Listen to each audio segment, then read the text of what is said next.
So, welcome to this, the latest input of economics. Now, this may be one of the first or last, I don't really care anymore. So, what are we going to be doing today? Well, today we're going to be doing all about the circular flow of income. So, we're going to be talking through the diagram, explaining anything you need to watch out for in terms of what you need to put in the explanation for this. Now, you may be asking me why have you left the screen. It's partly because I'm trying to make sure I don't miss anything on the circular flow of income. Okay, so we're going to, as I said, we're just going to be going through the simple diagram for circular flow of income and explain it, not necessarily write it out, but I'm just going to leave it up, the diagram, which will take up most of the screen, and let's get it set. Now, the main source of, the circular flow of income, I just write this down, but households. Right, so the circular flow of income shows how output creates input, input creates output, and how it creates incomes. Sorry. It's a bit wordy that, but never mind. So, how can we start this circular flow of income? So the circular flow of income starts by, as I said, inputs. So what are inputs into the circular flow of income? Well, they are what's known as households. Now, it's not just someone who lives necessarily in a house. It can be someone who gives up their factors of production. And what to? Well, as we know, factors of production is land, labour, capital and enterprise from our business studies. It's economics, but still, carry on. From economics, yeah. They hire it to firms. Now, firms are anything that creates goods and services for the economy. So, higher factors of production. So, higher FFP, factors of production. So, what do households get in return for this? So the households own all factors of production. They are hired by firms in exchange for incomes generally. So if a person or someone who owned a farm, for example, gave up their land, then it would be classed as rent. If someone gave up more commonly their labour, they would get an income. There's two examples that you can talk about. Now, so that goes back to the income. Now, what do households do with these incomes? These incomes are spent on goods and... actually, before you say goods and services, as this goes through what we've got so far, households own all the factors of production. They're hired by firms to produce goods and services. Just put G in S. Now, some of these goods and services are retained and sold to other firms. Yes, sold to other firms. And these are bought with the income, so put it at expenditure. This is what I labelled it as in here. Income, expenditure. I just put expenditure, and again, some of this is retained and used for reinvestment by firms. So, reinvestment is spending by firms on capital goods or aids to machinery. Now, you may think, well, it's not just a firm and a household. There are more things. There are something called a bank. Now, I'm going to do this in a different colour, actually. My screen's not blocking off for you. So we're going to do this in red. And now what I'm going to do is the red equals the leakages from the circular flow of income, and blue represents the injections. So we've got leakage into the bank. Now, a bank is a financial institution that takes money from consumers, it's leakage, and spends it for reinvestment, but we'll go into that in a minute. So savings, and I'm going to label this W.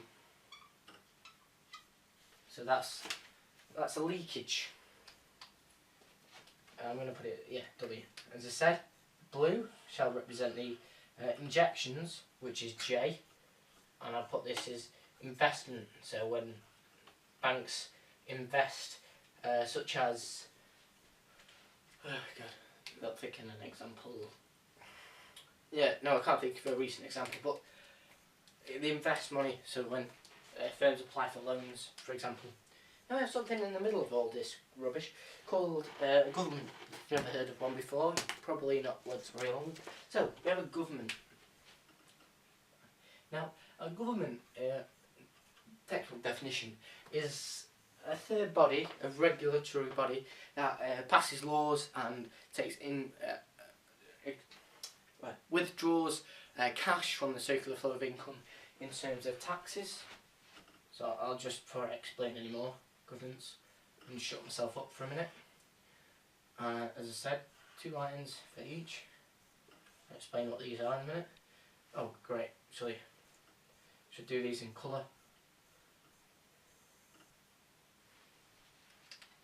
So it's a bit more obvious. So as I said, red is a leakage and blue is a injection.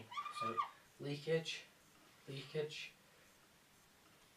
So firms to, and then this is all the red here from the firms to the firms, from the firms to the government. Anything to the government is a tax. It's a W. It's the same for this. Tax, W. Now governments spend money on households such as the NHS, which is another way of saying government spending. So as I was saying, oh damn it, before I knock the camera out. Right. So any spending by the government is a injection. And spend on firms such as government grants, which are money that doesn't have to be paid back to startups, and that is business, but again, an example. So I'll just put GS, government spending, J.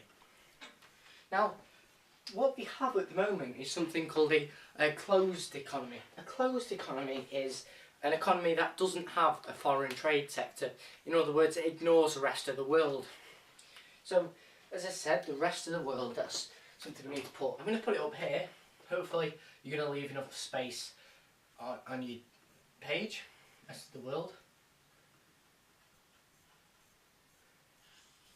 The world's a bit square shaped to avoid any people complaining. So, households contribute to the rest of the world by spending their money. So this is a leakage, and it's exports. Oh no, imports, sorry. So imports, W. So imports are anything that, like a car or a banana, for example, they're money. I mean, goods are coming into our economy, but money's going out. And the key thing with the circular flow of income is money, cash. Dosh, wallop, bang, diddly bop bop. So, rest of the world. Now, how can firms contribute to this? Well, first of all, they import goods and services just like households, except theirs is for aids to production. So the money goes out of the economy. So this is a import, and that's a W. Now there are a few things, I'm just explaining a diagram, but I'll go over a few things that you need to include in your explanation. And we have something called a exports, and the money flows in, so that's a J. External funds entering our economy. So that's basically how an economy works. Just see if I've missed anything that you need to explain. No? That's pretty much it. There is something called budget deficit, but yeah, so tax surplus is where government takes out more tax than it spends. A budget budget deficit, sorry, when it brings in more than it spends, and a budget surplus is where an economy, the government in an economy spend more than it gets in, and we have current three accounts which measure the rest of the world: the current, capital and financial. All you need to worry about is the current, and if we have more exports than imports, we have a trade surplus or a trade deficit if it's the other way around. Now that's fairly much it for the circular flow of income. There is something called the multiplier effect, but we'll do that in a separate video. Hopefully you've got the main parts of that.